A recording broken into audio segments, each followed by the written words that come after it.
This is OnePlus Open 5G, and today I will show how you can fix the slow system issues on this device.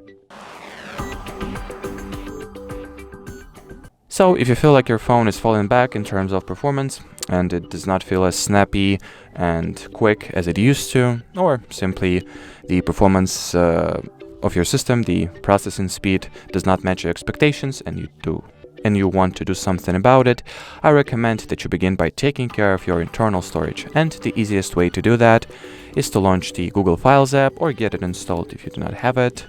The app is free, so you can just launch the Google Play Store and download it from there. Then go into the clean section, and the Google Files app will automatically come up with the cleaning measures and cleaning steps that are that your storage requires, or that are recommended to your personal storage state, should I say. In my case, there are not many steps I can take since my phone is fresh and the storage is not cluttered whatsoever. As you can see, it's almost empty. But in your case, if you have been using this phone for quite some time and it had a chance to accumulate unnecessary files, junk, trash, cache, large apps you do not use, and so on, just follow the steps that you'll see here in order to free up some storage space. Once the storage is taken care of, you can launch your device's settings. Here enter the battery category, then go into the more settings and switch on the high performance mode.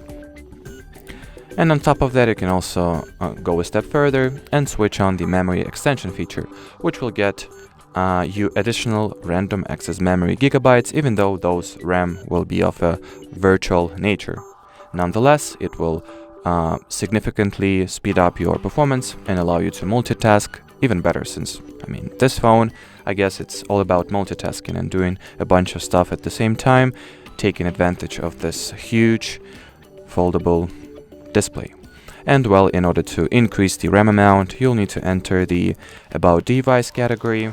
Here, tap at the RAM, switch on the RAM expansion, then select how many additional gigabytes of random access memory you would like to get. In my case, I'll go for maximum amount of 12 gigabytes, and then just restart your device so those changes will have a chance to take effect, or for this option to be properly applied.